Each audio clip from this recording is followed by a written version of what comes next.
Irmãos, nós estamos estudando o panorama bíblico e chegamos nos livros Esdras e Neemias. O nome Esdras, alguns pronunciam Esdras, outros pronunciam Esdras. Eu não sei como é que a maioria aqui pronuncia, eu acho que a maioria é Esdras, aqui. Mas eu acabei sendo muito acostumado com Esdras, até por causa lá de São Paulo e tudo mais. Mas não há erro, tá bom? Se você falar Esdras ou Esdras, na pronúncia é possível, tanto uma quanto a outra. Então, nossa aula de hoje vai ser sobre Esdras e Neemias. Nós chegamos nos livros que estão dentro daquele campo chamado livros históricos, Então, rapidamente, localizando o livro na história do Antigo Testamento, eu vou repetir esse gráfico algumas vezes a partir de, acho que tem uns 2 domingos mais ou menos, que eu comecei a passar esse gráfico. E por que eu estou repetindo eles? Porque até um certo momento da história bíblica, a gente seguia de forma cronológica, Gênesis, Êxodo, Levítico, então você ia na sequência aí natural. Mas agora a gente chega numa série de livros onde os episódios estão conectados, e não necessariamente em ordem temporal, na forma como a Escritura está diante de você. Então sempre é bom você ter a grande história, e aí os demais você encaixa ela então dentro daquilo que é chamado da grande história. O Antigo Testamento, a grande história é esta aqui. Deus chama Abraão, Deus promete a Abraão dar uma terra, promete a ele dar descendência. Você tem Isaac, o primeiro filho de Abraão. Isaac tem um filho chamado Jacó, e aí você tem o período dos patriarcas. Jacó tem 12 filhos. Até esse momento de Jacó, o que nós encontramos era um Deus escolhendo dentre os filhos. Deus chamou Abraão, Abraão teve Isaac e Ismael, mas Deus escolheu Isaac. Isaac teve Esaú e Jacó, Deus chamou Jacó. Agora Jacó tem 12 filhos homens, e Deus escolhe os 12 para constituir o seu povo, que é as tribos de Israel, as 12 tribos, a partir de cada um deles. Esse povo vai ao Egito, e assim nós terminamos Gênesis com ele no Egito, em torno de 70 pessoas lá no Egito. Eles crescem, multiplicam, início do livro de Êxodo, se torna uma multidão, e Faraó então escraviza.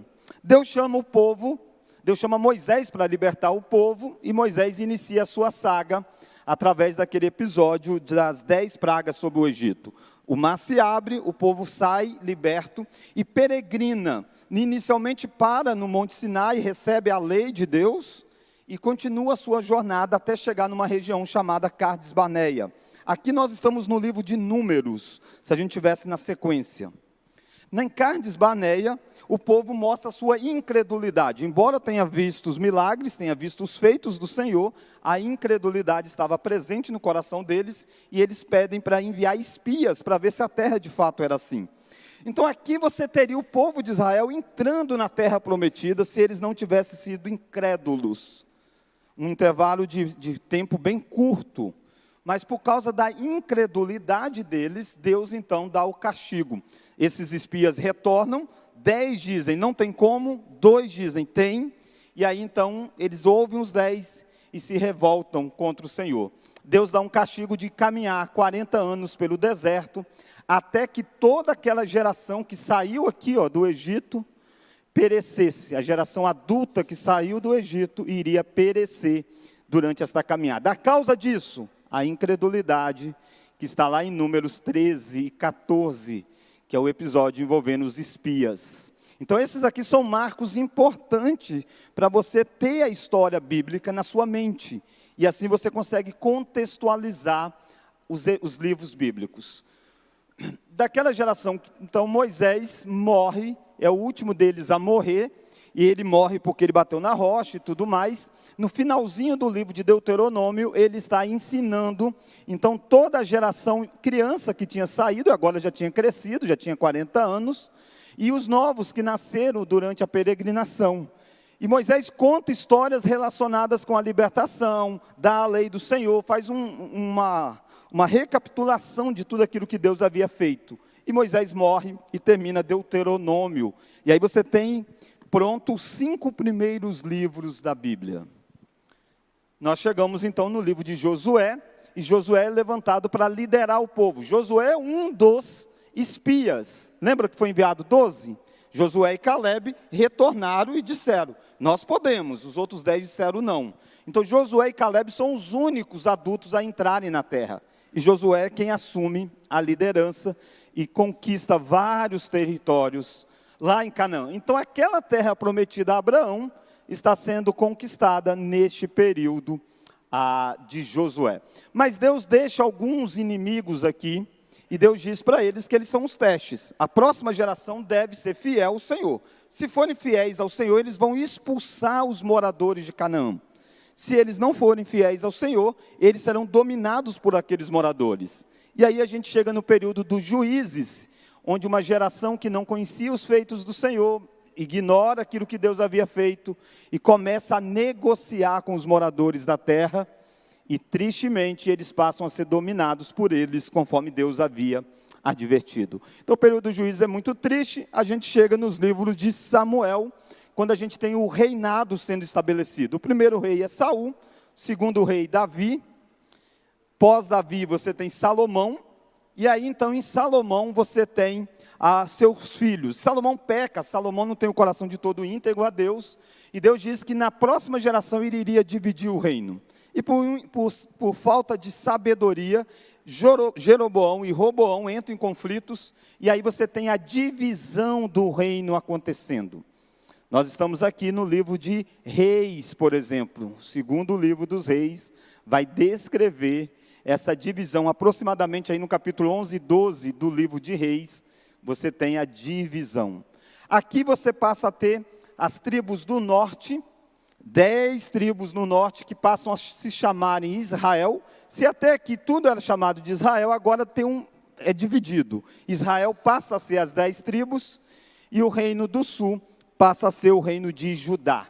Você tem vários reis nesse período, terríveis no norte, e existe a queda de Israel, aí por volta do ano 700 e pouco, quando a Síria invade e destrói. Jerusalém segue por caminhos parecidos com Israel, embora alguns reis, como Josafá, promove reforma, muitos reis vão por caminho ruim, e Deus adverte o povo, e aí vem a queda de Jerusalém. E aqui começa a ficar importante para nós, a partir da nossa aula, porque nós estamos vendo esse momento aqui, através de vários livros da Bíblia, que vão descrever isso.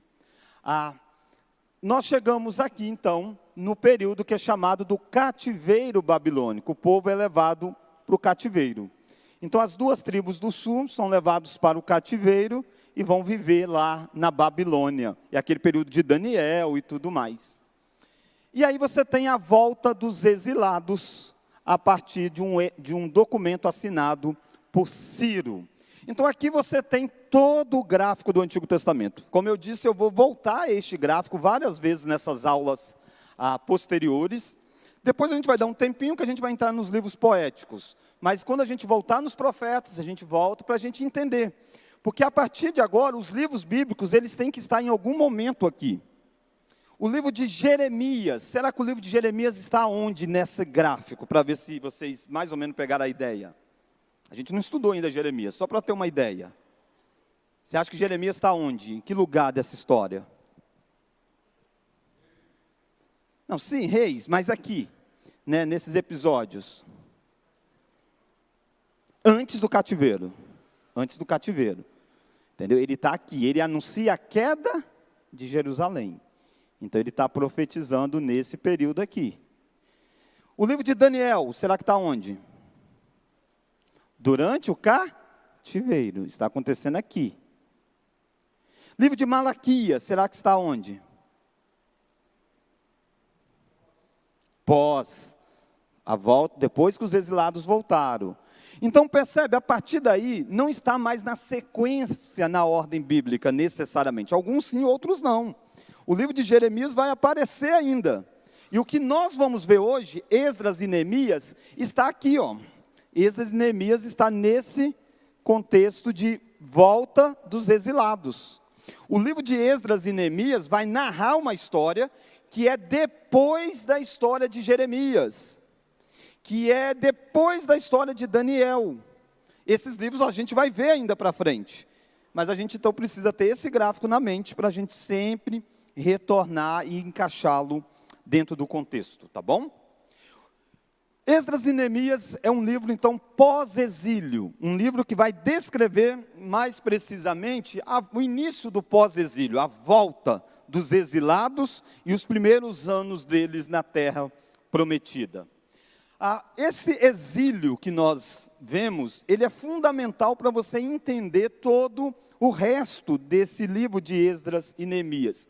O que é esse exílio que a gente tanto diz? Há vários textos bíblicos que vão descrever esse momento, mas abra Daniel 1, por exemplo. Daniel 1 vai mostrar para nós o início desse exílio. Então a nossa aula é Esdras e Neemias, mas a gente está entendendo o contexto histórico em que ele se deu. Se ele é um livro pós-exílio, a gente precisa pelo menos entender um pouquinho do que foi o exílio, para a gente entender por que eles estão reconstruindo. Olha Daniel capítulo 1. No ano 3º do reinado de Joaquim, se você estivesse lendo o livro de Reis, você ia ver esse rei lá, rei Joaquim. Rei de Judá. Por que está dando informação rei de Judá? Porque já existiu o reino do norte, que era o reino de Israel, e o reino do sul, o reino de Judá. O reino do norte já tinha caído para a Síria, então é do reino de Judá. Veio Nabucodonosor, rei da Babilônia, a Jerusalém e a sitiou. O Senhor lhe entregou nas mãos a Joaquim, o rei de Judá, e alguns dos utensílios da casa de Deus. A estes levou para a terra de Sinear, para a casa do seu Deus, e o pôs na casa do tesouro do seu Deus. Então, esse é o momento em que o rei Nabucodonosor entra em Jerusalém e leva cativo o povo. Essa leva de cativos se deu em algumas sequências, né? Já tinha sido levado alguns, e aqui é o cerco derradeiro, quando a cidade cai, o templo é destruído e tudo mais que se dá. Tem um autor, então, que descreve um pouquinho do exílio para nós, de forma resumida, assim, o exército babilônico levou os judeus cativos em 3 deportações, 605, 597 e 587. Em 587, durante a invasão final, essa aí de Daniel, 587, os babilônios não apenas destruíram as portas da cidade. Então preste atenção nisso aqui, o que eles fizeram? Vamos ler? Destruíram as portas da cidade e o muro de Jerusalém. Então eles fizeram isso, mas não só isso, mas também o centro religioso de Israel, o templo de Salomão. Portanto, por isso que eu li o texto de Daniel. Daniel mostra um pouco dessa destruição do templo. O exílio, eles destroem a cidade e destroem o centro religioso, que é o templo. Essa dupla destruição vai gerar em Israel uma perca de identidade muito grande. Olha, por exemplo, portanto, vamos ler, a perda que os judeus experimentaram, emocional, nacional e espiritual. Então, o que é o exílio? É sair da sua terra, é perder o seu templo, é viver fora do seu país, mas mais do que isso, é ter a convicção de que eles estão passando por isso, por uma disciplina do Senhor. Essa terra que nós estamos vendo ele sendo arrancada, é a mesma terra que nós vimos Deus dando lá em Josué. E o que vai reger isso? Uma lei que Deus deu em Deuteronômio. Deus fez um contrato com o povo e disse, olha, eu estou dando a terra de presente para vocês. E eu estou dando porque os moradores desta terra viveram vidas terríveis. E agora eu estou dando ela para você. Só que se você não for fiel, eu vou tirar a terra de você. Se você fazer as mesmas coisas que os moradores dela fizeram, vocês também vão perder a terra. E é isso que acontece, então, no exílio. Muitos anos depois, é Deus cumprindo a sua palavra.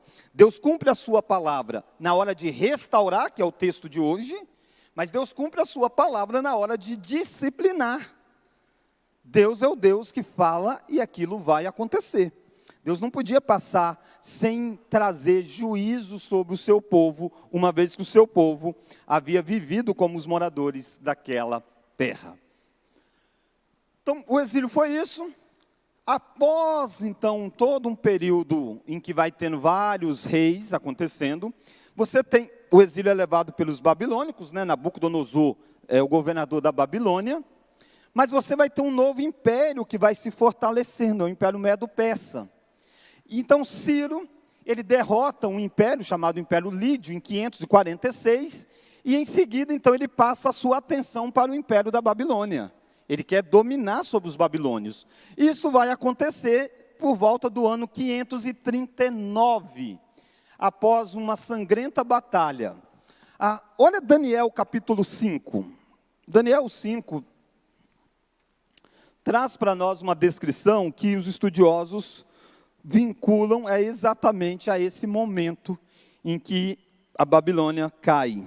Daniel capítulo 5. Já não é mais Nabucodonosor, né? Agora é Beltesazar que está reinando, mas ainda é o Império Babilônico. Aqui é aquela famosa história em que Beltesazar traz lá os utensílios do templo, bebe neles, debocha e tudo mais. E de repente aparece uma mão e escreve algo na parede. Verso 24. Então da parte dele foi enviada aquela mão que traçou esta escritura. Vamos ler? Esta, pois, é a escritura que traçou. Mene, Mene, Tekel e Parsim. E ninguém conseguia interpretar, até que eles trazem Daniel. Daniel já está um idoso.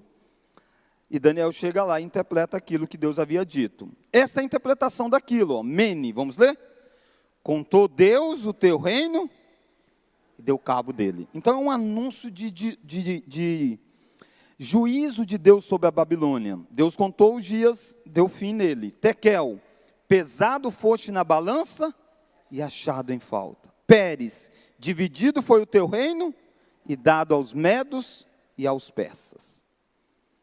Então, nesse momento, você tem a destruição do Império Babilônico e o Império Medo-Persa assume.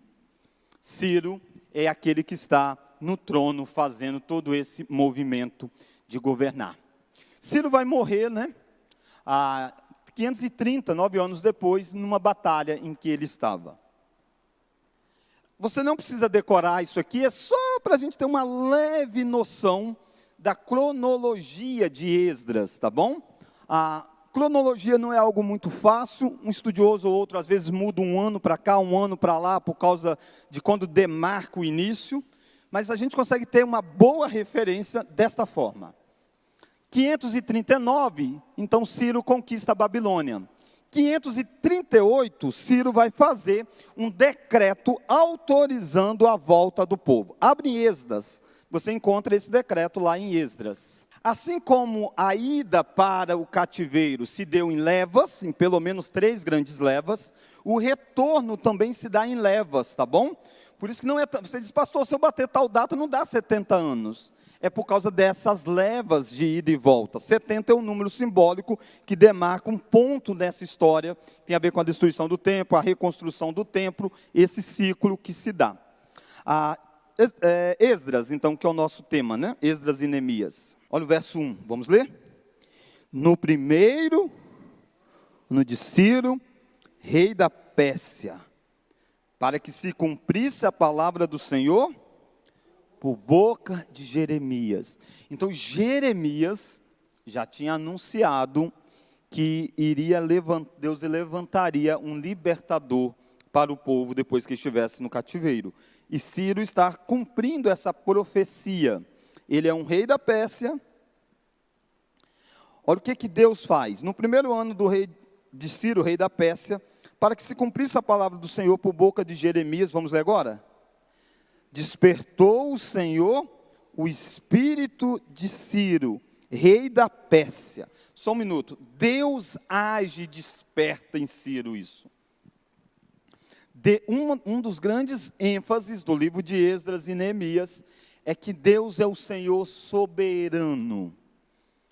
Na culturas da época, era muito comum cada território crer em um Deus e crer que o seu Deus tinha poder, mas só no seu território, não nos territórios vizinhos. O Deus de Israel é o único verdadeiro Deus, os demais são tudo deuses falsos, e ele mostra isso, mostrando que ele tem poder em todos os lugares. Ciro não está em Israel, Ciro não é um judeu, Ciro governa o império medo-persa, mas Deus inclina o coração daquele homem para fazer aquilo que a própria vontade de Deus havia determinado.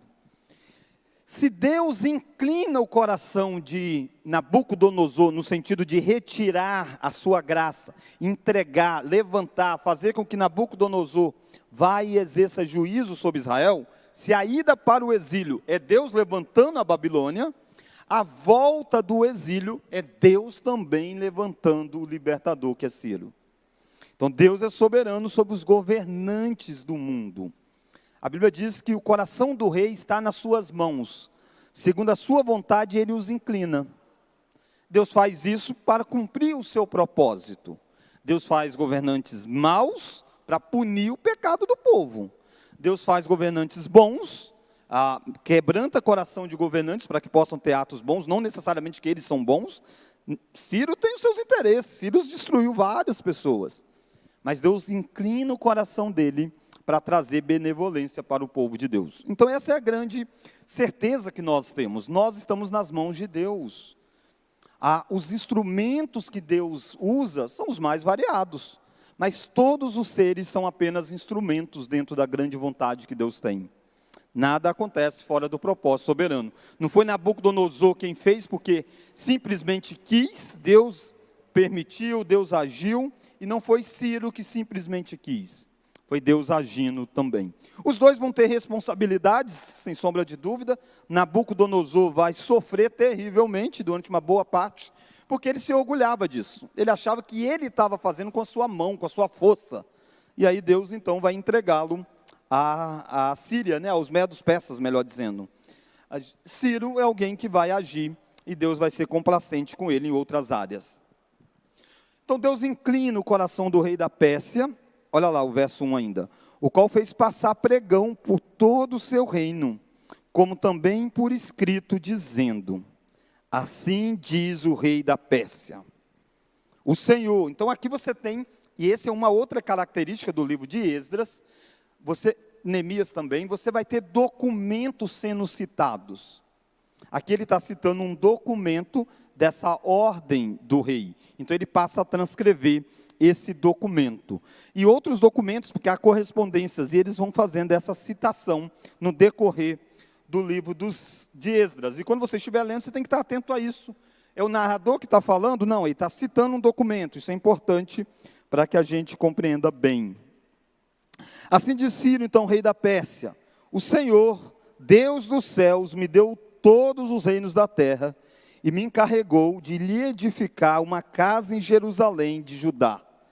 Quem dentre vós e de todo o seu povo seja seu Deus com ele, e suba a Jerusalém de Judá e edifique a casa do Senhor, Deus de Israel. Ele é o Deus que habita em Jerusalém. Percebe essa ideia? Ele é o Deus de Jerusalém. Ele é o Deus de Jerusalém. Não pensa que Ciro se converteu. Não, Ciro não é um convertido. A Pérsia tem liberdade religiosa. O Ciro crê em vários deuses. E ele diz: esse Deus é um Deus. Nós vimos a história dos feitos dele. E ele é o Deus lá de Jerusalém. Então eu vou levá-los para que eles possam construir a casa deles lá.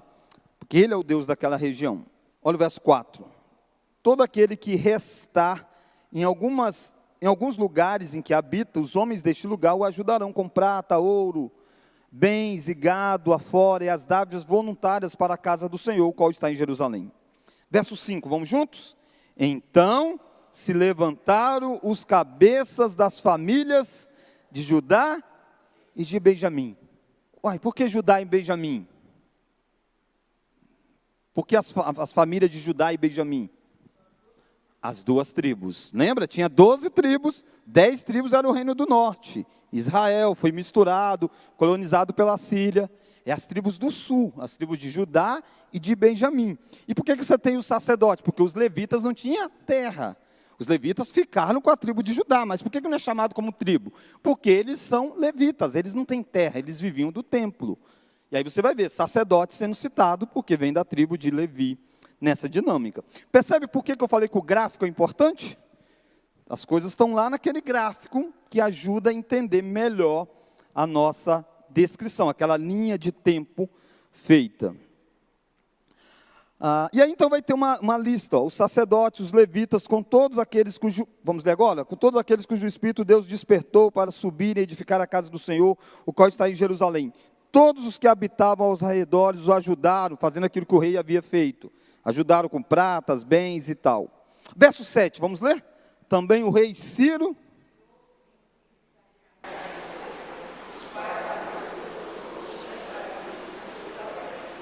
e que tinha posto na casa de seus deuses, tirou o Ciro, rei da Pérsia, sob a liderança do tesoureiro. Aí já tinha tesoureiro lá, o presbítero fala, ó.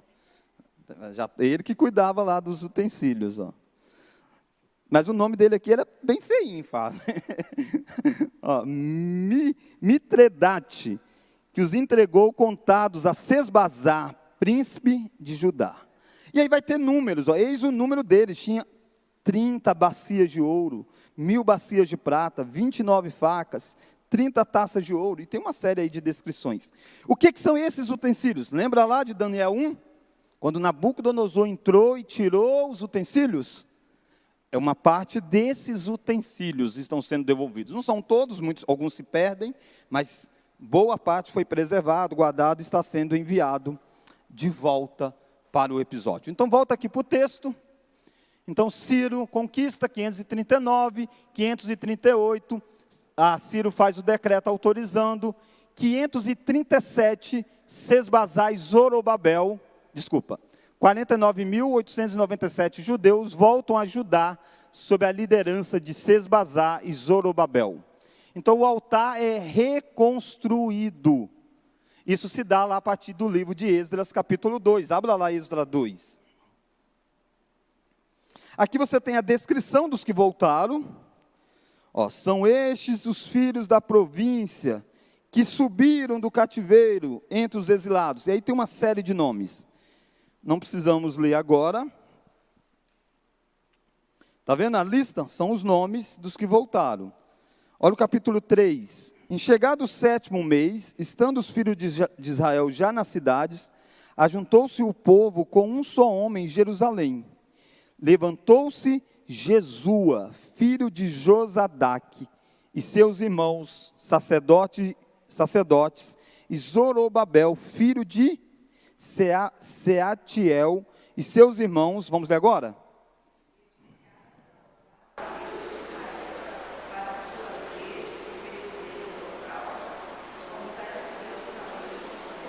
Se eles estão voltando, eles estão reconstruindo, eles precisam fazer sacrifícios.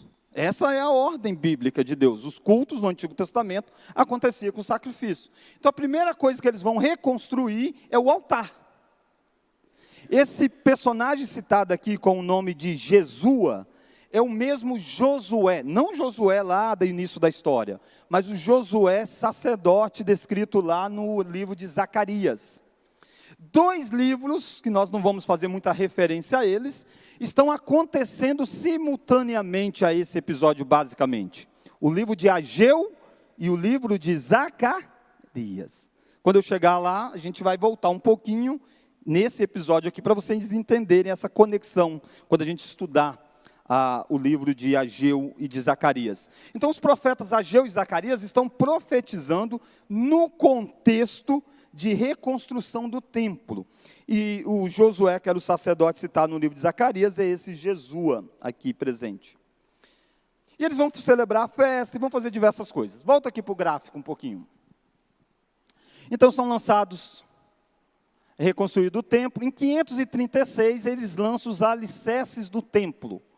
Primeiro eles constroem o altar e depois eles lançam o templo. Só lembrando, por que vai diminuindo, né? É porque é antes de Cristo, né? Então tudo aqui é AC, antes de Cristo. Se você continuar, chegaria no 0 e tal. Mas essa construção do templo vai parar. Vai parar por causa de oposição que vai se levantar nesse período da construção. Sem olhar muito para cá, até aqui você não vê Esdras, tá bom? Esdras ainda não aparece na história. Ainda Esdras não está presente aqui nesse momento. Então o templo, abra lá o capítulo 4. de Esdras. Olha o verso 1. Como que começa esse processo de parar esse templo, essa obra que estão fazendo? Ouvindo os adversários de Judá e Benjamim, que os que voltaram do cativeiro edificavam o templo do Senhor, Deus de Israel, chegaram-se a Zorobabel, e os cabeças de famílias lhe disseram, vamos ler?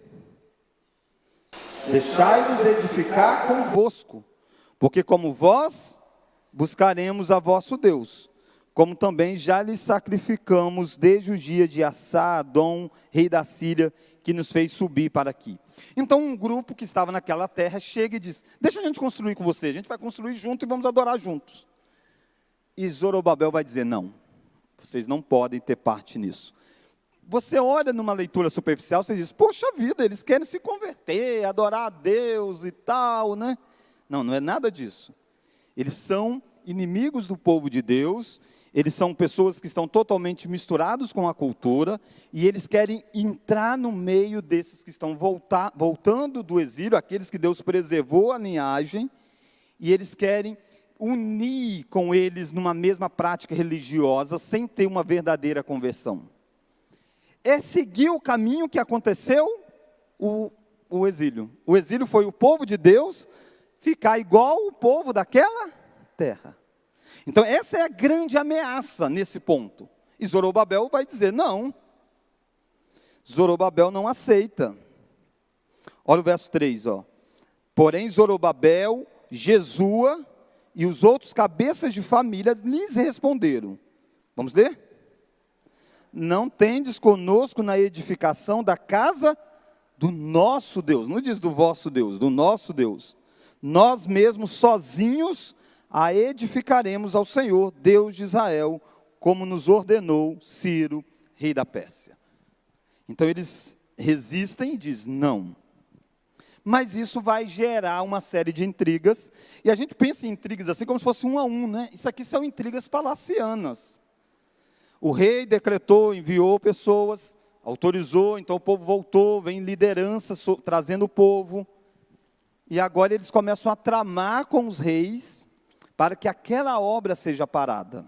E aí vai se dar uma série de coisas. Olha o versículo 4. Então os agentes da terra desanimaram o povo de Judá, inquietando-o no edificar. Então eles começam a tentar desanimar o povo, aluga conselheiros para ficar desanimando o povo. Verso 6. No princípio do reinado de Assuero. Lá no reino dos Medos e Persas há uma troca de rei, natural. Ciro já morre, agora assume lá um outro rei, aqui chamado de Assuero. E aí eles aproveitam a oportunidade para poder agir. E no dia de Artaxerxes, rei da Pérsia. E aí começa a ação tudo envolvendo esses reis que estão no comando. Por causa do nosso tempo, né, eu não vou ler tudo, estou tentando aqui selecionar as partes que resumem. Olha o verso 11, então eles escrevem uma carta. Eis o teor da carta endereçada ao rei Artaxerxes. O que é que eles vão escrever? Teus servos, estou lendo o verso 12, vamos ler? Os teus servos, os homens daquém do Eufrates, e em tal tempo, seja do conhecimento do rei que os judeus que subiram de ti vieram a nós a Jerusalém. Vamos ler agora? Eles estão reedificando aquela rebelde e malvada cidade, e vão restaurando seus muros e reparando seus fundamentos. Saiba ainda, ó rei, que aquela cidade, se edificar os muros, se restaurarem eles, vamos ler agora? Não pagarão os direitos, os impostos, os pedágios, e assim causarão prejuízos do rei. Então eles fazem um documento dizendo, olha, se eles reconstruírem, eles não vão pagar impostos. Nunca o povo de Israel foi liberto. Depois que ele foi ao exílio, ele não ficou livre. Ele teve autorização para voltar. E agora eles vão ser meio que uma colônia. Eles vão produzir e vão pagar impostos. Tem liberdade de culto, pode adorar o Deus deles, pode ter as suas administrações locais, mas sempre sob a supervisão do império, nesse momento do Império Medo-Persa ainda. E nesse contexto, então eles tramam contra o povo de Deus, dizendo que o povo de Deus queria se rebelar e tudo mais, e aí vem uma ordem para parar o templo. Entre a ordem para parar o templo e também o desânimo do povo que se abate por causa disso, a gente chega nesse período aqui, ó, de 536 até o ano 520, aproximadamente 16 anos, a obra do templo fica parada. É nesse contexto que Deus levanta um profeta chamado Ageu. Então, em 520, você tem o livro de Ageu acontecendo, onde Ageu chega e desafia o povo. O povo parou porque foi obrigado a parar. O governante proibiu. Mas depois o povo acomodou com isso. Então, a causa da paralisação da obra é externa. Dupla. Externa, de oposição, mas interna, de por causa mesmo do povo de Deus. Ageu vai exatamente exortar essa negligência do povo. Ageu vai dizer, é tempo de vocês viverem em casas bonitas? E a minha casa está em ruínas? Porque o povo ficava dizendo assim, não é tempo da gente reconstruir. Deus não quer que a gente constrói o templo. Você viu que parou lá? Então é para ficar parado. E aí, na verdade, eles estão construindo casas para se viver, reconstruindo a sua vida, sem reconstruir o aspecto religioso. E aí Deus levanta Ageu para exortar nessa chamada de exortação. Então, assim vai avançando a obra, né? 520, recomeçam as obras, as profecias messiânicas em Zacarias, Dario faz um decreto legalizando, e aí vai o processo de construção. Quando a gente chega em 516, 515, você tem a construção do templo plenamente feita, 70 anos depois. Plenamente, que a gente diz, é algo assim bem modesto, é um templo pequeno, e sobre o templo a gente vai ver muito no texto de Ageu. Quando a gente estudar Ageu, a gente vê o templo, vê o sentimento que se deu nessa reconstrução. Quando você abre o livro de Esdras, pastor, a gente chegou onde até agora? Chegamos lá no capítulo 7. Abre o capítulo 7. Está vendo? Ó? Dedicação do templo, celebração da Páscoa. E aí nós chegamos no capítulo 7. É agora, em 458, que Esdras vai aparecer na história. Quem é Esdras? Esdras vivia lá no Império. Esdras não estava nesse retorno do povo. E Esdras vai vir agora, a partir do capítulo 7. Olha o capítulo 7. Vamos ler? Passadas estas coisas. Então, o que são estas coisas? Passadas o retorno da primeira leva, passada essa condução sob o governo de Zorobabel. Não que Zorobabel não existisse mais, mas no início, ele é quem é o grande líder. Passada a reconstrução do templo, a pausa do templo, o retorno do templo, passado estas coisas, nós chegamos numa nova fase do livro de Esdras. E aqui você tem a primeira grande divisão do livro. O livro de Esdras você encontra o retorno do povo exilado, e agora você encontra o retorno de Esdras para fazer a grande obra de purificação. Esdras chega lá, olha lá o capítulo 7. Passado estas coisas, no reinado de Artaxerxes, rei da Pérsia, vamos ler? Esdras, filho de, não precisa ler o resto não. Aí vem uma série da linhagem desse homem. Olha o verso 5. Ele está fazendo, filho disso. Verso 5. Filho de Abissua, filho de Finéias, filho de Eleazar, vamos ler? Filho de Arão, o sumo sacerdote. Então, o que ele quer traçar? Que Esdras é um dos sumos sacerdotes. Ele descende da tribo de Levi, mas mais do que isso, ele descende da família de Arão. O Arão lá, auxiliar de Moisés. Então percebe que a história bíblica está conectada. Então esse Esdras, ele vem. E ele era o quê? Olha o verso 6. Ele era escriba, versado na lei de Moisés, dada pelo Senhor, Deus de Israel, e segundo a boa mão do Senhor, seu Deus, que estava sobre ele, vamos ler? O rei lhe concedeu tudo quanto lhe pedira. Esse homem trabalhava lá, provavelmente ele era um secretário dos assuntos do povo judeu. Porque lembra, o Império Medo-Persa, os impérios babilônicos, eles queriam ter pessoas que eram originários daquelas nações, da etnia daqueles povos, para saber, conhecer, para ter o controle, dominar, conhecer a cultura deles. Foi por isso que pegaram Daniel, aqueles meninos, e levaram para o palácio. Neemias vai ser um copeiro, E esse Esdras é alguém que conhece tudo praticamente da história do povo. Ele é um escriba. Possivelmente ele era quem guardava e cuidava dos registros que subiram num período do cativeiro e chegou lá, e agora o Império Medo-Persa tem aquilo, ele dá nas mãos de Esdras para saber. Me fala quem é esse povo, como é que eles são, vamos entender a cultura deles e tudo mais, né? Então Esdras é um escriba versado, e Deus age. O tempo todo você não vai ver uma ação milagrosa de Deus no livro, Deus chegando e fazendo como ele fez nas pragas, mas o tempo todo há uma ação de Deus na história. Deus inclinou o coração do rei. Deus estava com Esdras para que o rei autorizasse que ele voltasse. E esse rei autoriza que Esdras possa ir até Israel, e Esdras vai conduzir um grupo. Olha o verso 7, ó.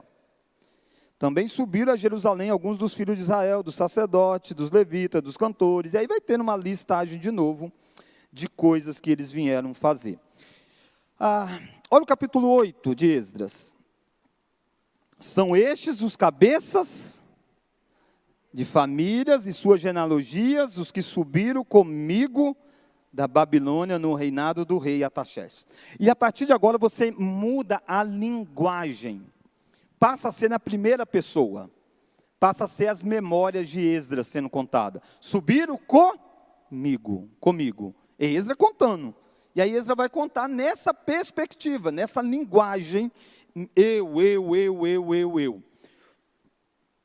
Comigo e tudo mais. Então Esdras chega até lá. E Esdras chega para fazer o que lá? Esdras chega para promover uma reforma religiosa. O templo está construído, mas a vida do povo está muito longe daquilo que Deus havia ordenado. E a chegada de Esdras, ele percebe isso, ele é um escriba versado na lei. Olha ainda mais um texto que resume bem Esdras, quer ver? Esdras 7:10, olha lá, Esdras 7:10. Olha como que a Bíblia resume o caráter de Esdras, ou uma lápide, né, sobre quem ele é. Esdras 7:10, vamos ler? Porque Esdras tinha disposto o coração para buscar a lei do Senhor, e para cumprir, e para ensinar em Israel os seus estatutos e os seus juízos. Esta é a missão de Esdras. Conhecer, amar e conhecer, buscar conhecer, ensinar, cumprir e ensinar o povo a guardar a lei de Moisés. Então, isso é a jornada que Esdras vai fazer. Quando você chega lá no livro de Neemias, capítulo 1, você vai ter a presença de Neemias. Neemias vai começar a sua saga em 445. Então, 10, 11, 12, aproximadamente 13 anos depois que Esdras vai, Neemias também vai. E Neemias vai para reconstruir os muros. Pastor, por que o senhor colocou Esdras e Neemias juntos? Porque, na verdade, o livro de Esdras e Neemias, você já deve ter desconfiado, porque a maioria dos últimos livros foi assim. Esdras e Neemias compunham um só livro na história bíblica. Nós o temos em dois, nas versões, na Septuaginta, e aí com Jerônimo e alguns outros, você teve essa divisão do livro. Mas na Bíblia hebraica o livro era um livro só. E esse livro, você encontra, inclusive, era comum, os maçoretas, aqueles que copiavam e escreviam os livros, eles contavam as palavras, né, e colocavam no final, para saber se no final eles copiaram certo, ou se erraram alguma coisa e tal. Então, no final, batia e colocava o número, né, das letras, das palavras que tinham no livro. E você vai encontrar somente no final de Neemias essa nota, no livro hebraico. E essa nota arremetendo a todos os dois livros, mostrando que na história do povo de Israel, era assim que o livro estava. Na nossa aula, nós vamos basicamente olhar o todo como nós temos feito, e é possível, é bem provável que na próxima aula eu faça uma aula um pouco mais específica, e aí voltada principalmente para Neemias, tá bom? Voltado principalmente para Neemias. Mas eu quis colocar junto para a gente entender o todo, porque os dois livros é um só livro, na verdade, e descrevendo o mesmo período, numa sucessão de reformas sobre o povo de Deus. Se você tivesse que resumir quem é quem na história, Então, tem um estudioso que resume com essas duas expressões deles. Vamos ler de Esdras. Esdras.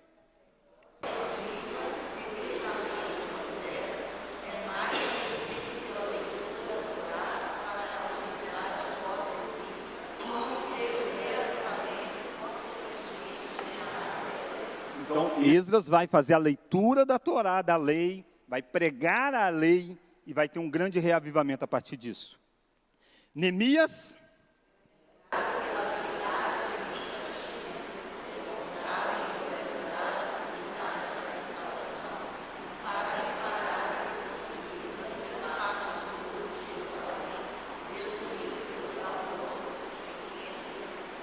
Então, Neemias vai reconstruir mais a área administrativa. Neemias não é um rei. Você não deve dizer, Neemias foi rei. Não, ele não é um rei. Ele é um governador. Aquele que vai governar na parte administrativa. Tem elementos do ofício real? Tem. Você lembra que Deus sempre estruturou em Israel o ofício real, sacerdotal e profeta. Esse pastor, e cadê o profeta? Será quem é o profeta dessa época? Ageu e Zacarias. Então tinha Ageu e Zacarias, tinha profetas. O que nós não estamos olhando eles aqui, porque no livro de Esdras e Neemias não é a grande ênfase, embora cita eles, né?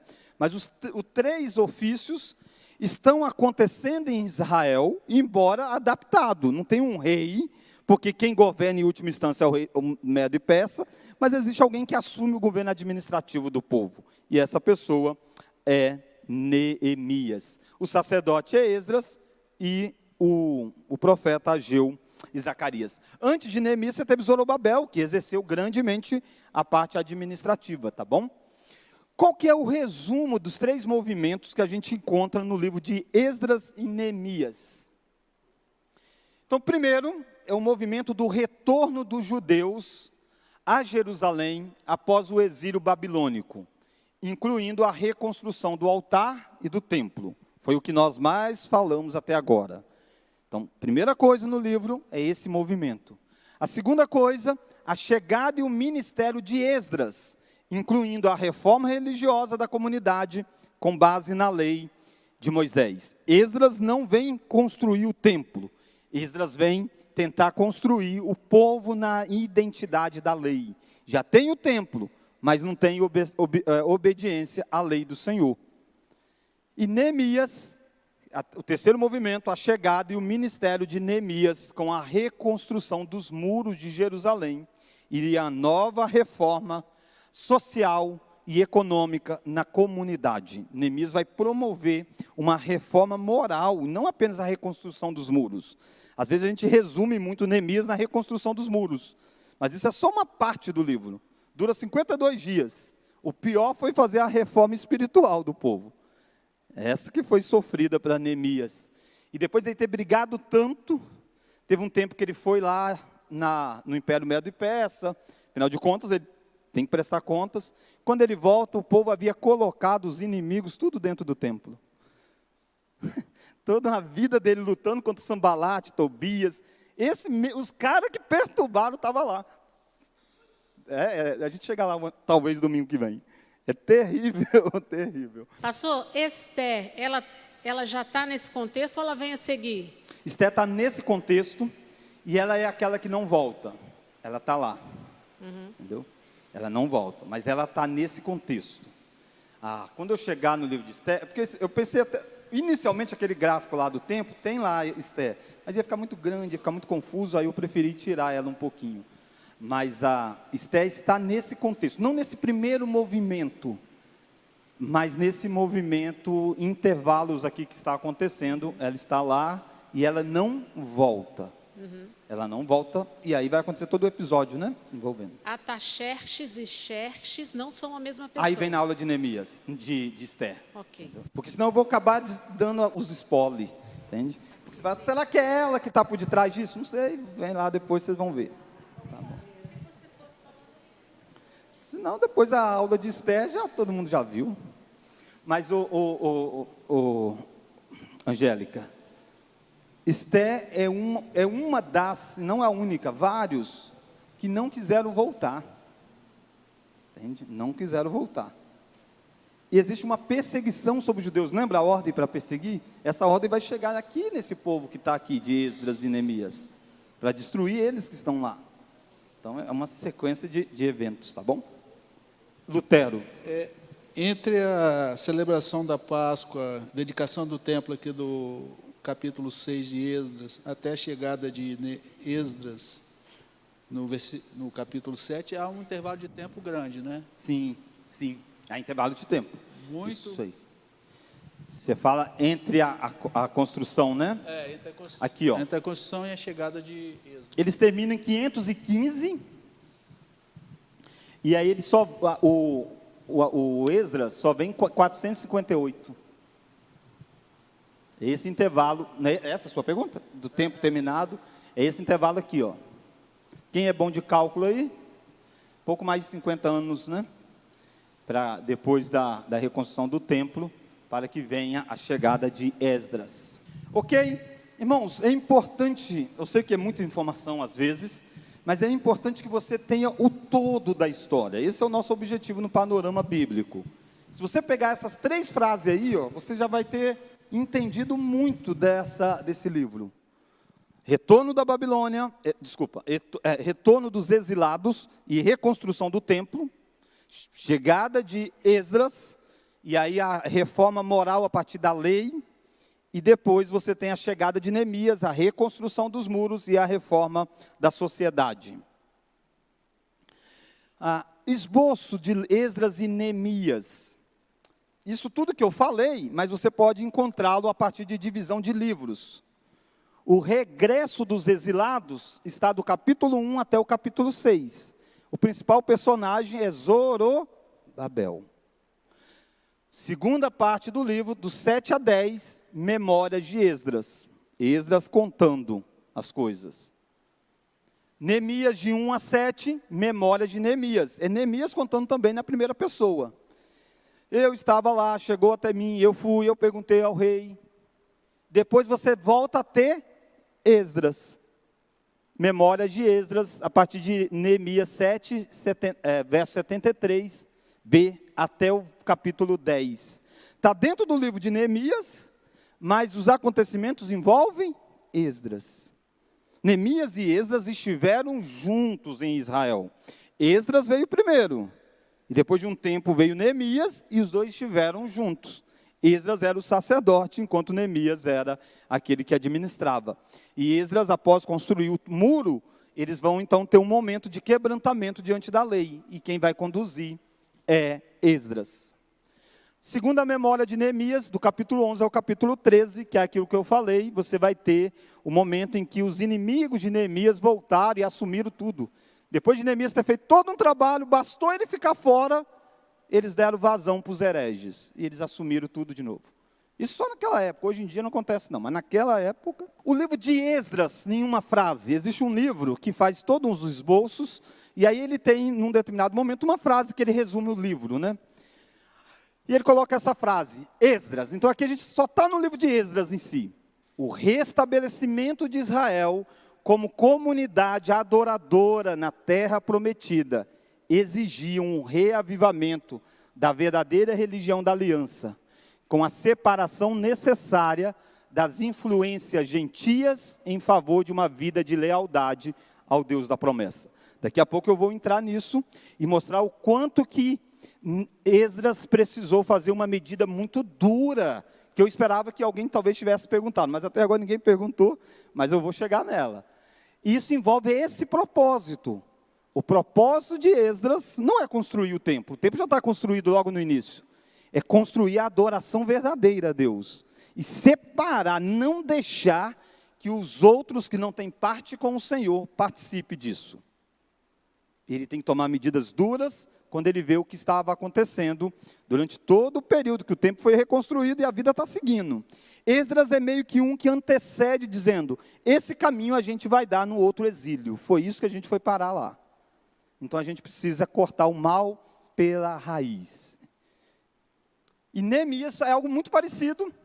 Neemias é a reconstrução de Jerusalém, como cidade escolhida de Deus. Exige a restauração do seu povo como uma comunidade adoradora em sintonia com a santidade do seu soberano restaurador.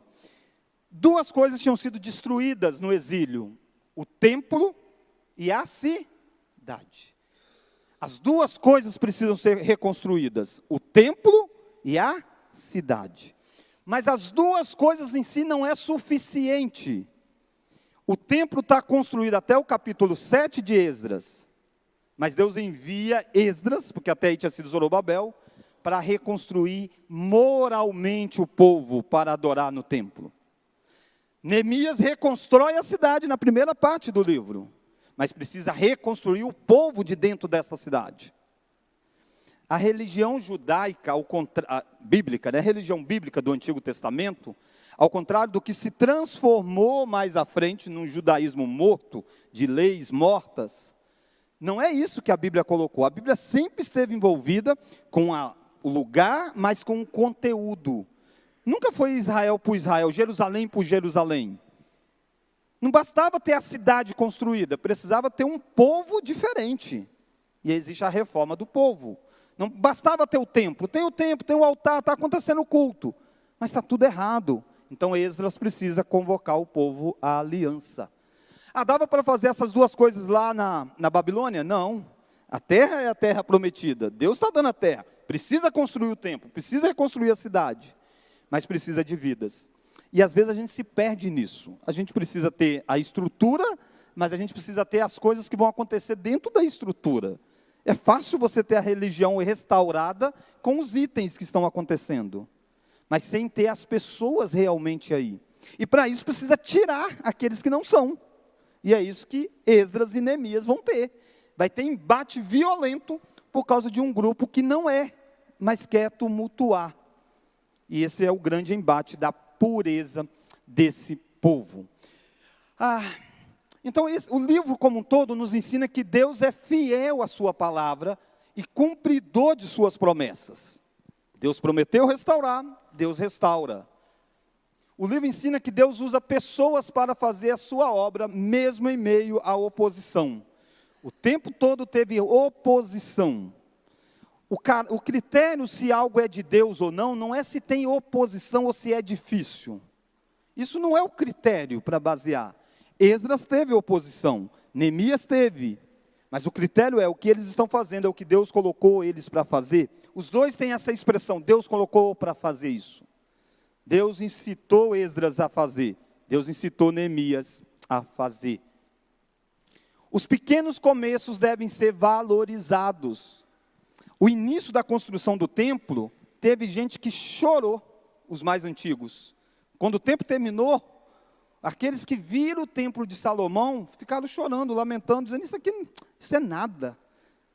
Porque às vezes as pessoas são saudosistas. Algo está sendo feito e a pessoa só lamenta, porque nada é perfeito. O segundo templo era pequeno, fraco, frágil, perto do templo de Salomão. Aí Deus diz, a minha glória será maior do que o do primeiro. E aí tem a ver com aquilo que Cristo iria fazer, né? Mas os pequenos começos, Neemias começa reconstruindo os muros.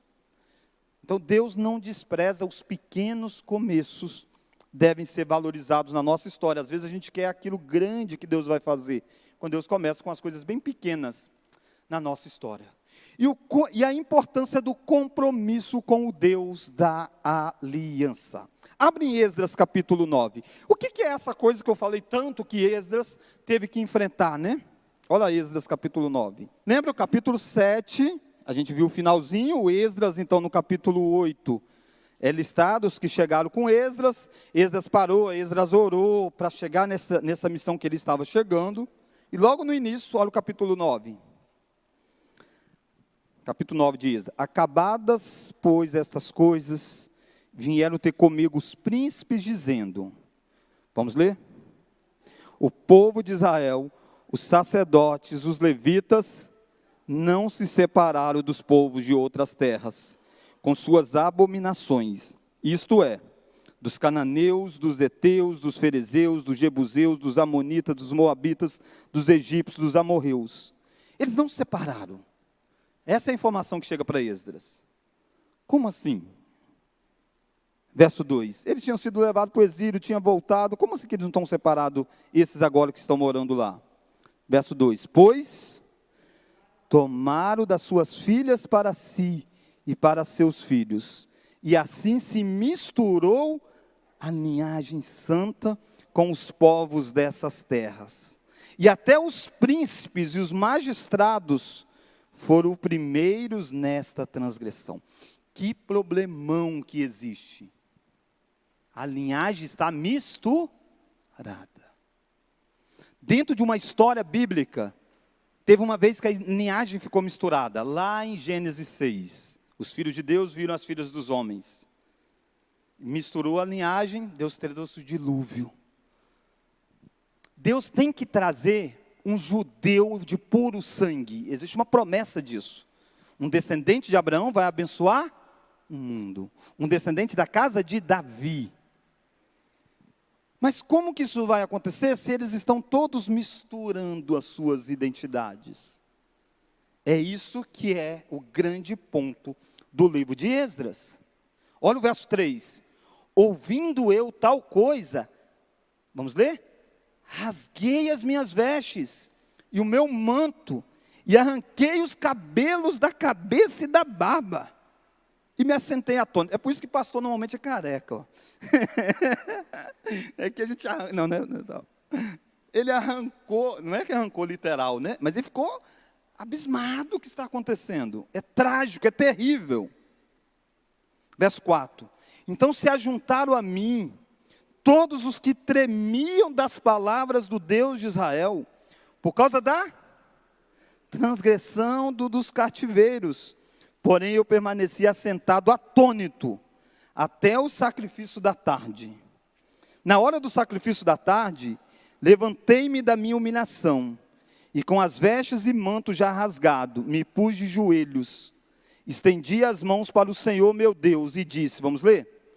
Meu Deus, estou confuso e envergonhado para levantar a ti a face, meu Deus, porque as nossas iniquidades se multiplicaram sobre a nossa cabeça, e a nossa culpa cresceu até os céus. Desde os dias dos nossos pais até hoje, estamos em grande culpa, e por causa das nossas iniquidades fomos entregues, nós, os nossos reis, os nossos sacerdotes, nas mãos dos reis de outras terras, e sujeitos à espada, ao cativeiro, ao rombo da ignomínia, como hoje se vê. Agora, por breve momento, vamos ler? Se nos manifestou a graça da parte do Senhor nosso Deus, para nos deixar alguns que escapem, e para nos dar estabilidade no seu santo lugar, para nos alumiar os olhos. Olha o verso de número 9. Porque somos servos, porém na nossa servidão não nos desamparou o nosso Deus. E aí ele vai descrever dessa restauração. Olha o verso 10. Agora, ó nosso Deus, que diremos, pois? Que diremos disto? Pois deixaremos os teus mandamentos que ordenaste por intermédio dos teus servos, os profetas, dizendo, a terra que entrar e a possuir e tal, e vai citar lá Deuteronômio e tudo mais. Olha o verso de número 14, ó. Tornaremos a violar os teus mandamentos? E qual que é o mandamento? Ter casado com pessoas de outros povos. Não te indignarias tu assim contra nós, até de todo nos consumires, até não haver restantes, nem alguém que escape? Ah, Senhor Deus de Israel, justo és, pois somos os restantes que escaparam, como hoje se vê. Eis que estamos diante de ti a nossa culpa, porque ninguém há que possa estar na tua presença, por causa disso. Percebe o que está acontecendo? É como se chegasse no fim de um corredor com portas fechadas. Pecaram, Deus restaurou, construiu o templo, e Esdras é o cara que vem para trazer a lei, e ele se depara com essa situação, ele diz, nós vamos ser destruídos de novo. Não tem como nós estarmos, se nós estamos misturados. Verso 10, enquanto Esdras orava, e fazia confissão, chorando, depois você lê isso aqui, veja o quanto de emoção que tinha, rasgou as vestes, puxava o cabelo, chorando, é algo muito grave, muito grave. Olha o verso 2, então Secanias, filho de Jeiel, um dos filhos de Elão, tomou a palavra e disse a Esdras, nós temos transgredido contra o nosso Deus, casando com as mulheres estrangeiras dos povos de outras terras. Mas no tocante a isto, não há esperança para Israel. Agora, pois, façamos aliança com o nosso Deus, de que despediremos todas as mulheres e os teus filhos, segundo o conselho do Senhor, e dos que tremem ao mandado do nosso Deus. Faça-se a seguinte lei: levanta-te, pois, por esta causa, e da tua incumbência, e nós seremos contigo. Vamos ler? Ser forte e age. Então o cara levanta e diz, faz isso, faz uma lei, mandando separar todos. E eles despedir as suas esposas, os filhos que são misturados. Ser forte e corajoso, faz isso e eu estou contigo. Essa é a ordem para Esdras.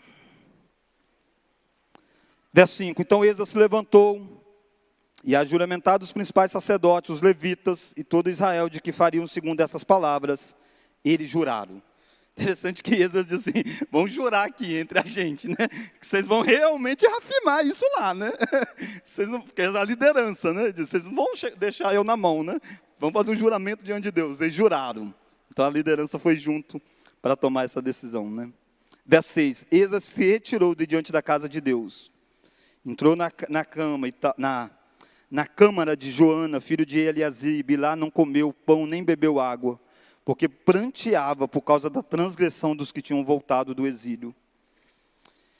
Resumindo, eles vão fazer a separação destes que tinham sido casados. Eles têm que despedir as esposas, os fiéis ao Senhor, para manter a linhagem. Ponto. Por que eles estão fazendo isso? A importância de cumprir o compromisso com Deus da aliança. Pastor, isso aqui significa que hoje alguém é casado com alguém que não é cristão, então ele pode se separar? Não. A história bíblica avança e a gente chega em Coríntios capítulo 7, primeira carta de Paulo aos Coríntios 7. Então atenção, todo mundo olhem para cá que é importante isso. Importante isso, hein? Muito importante. Aqui eles estão preservando a linhagem para a chegada de Jesus. Precisa ter essa medida drástica. Em Corinto, o princípio continua. Não case com quem não é do povo de Deus. Está lá em Corinto. Aquele que está viúvo, quer casar, casa somente no Senhor. Os solteiros, case somente no Senhor. O casamento com pessoas não da mesma fé é um pecado. Mas Paulo lida com a seguinte situação em Coríntios. Tá, mas eu sou casado com um marido que não é crente, o que eu faço agora? Eu separo? Aí Paulo diz, não separa, lembra? Se o incrédulo é casado com você e quer continuar casado, não se separa. Então, o princípio de Esdras não é aplicado no Novo Testamento no sentido, vamos separar aqueles que casaram mistos ao longo da vida, ou aqueles que se converteram e um do cônjuge se converteu. O outro não. Então agora posso separar, pastor? Acabei de ler em Esdras que Deus mandou despedir. Leia a Bíblia toda e em Corinto você vai ter claramente a ordem dizendo não. Se ele quer continuar casado, continue. Quem sabe Deus vai usar para salvar o teu marido ou salvar a tua esposa. Só que o princípio de não casar com descrente continua. A Bíblia o tempo todo, no Novo Testamento. Casar com os filhos de Deus. Mas uma vez que você se converteu, você já estava casado com um descrente, o seu casamento não é válido? É válido. Tem que manter a união. Da sua parte nunca deve existir a separação. Tranquilo quanto a isso nesse final?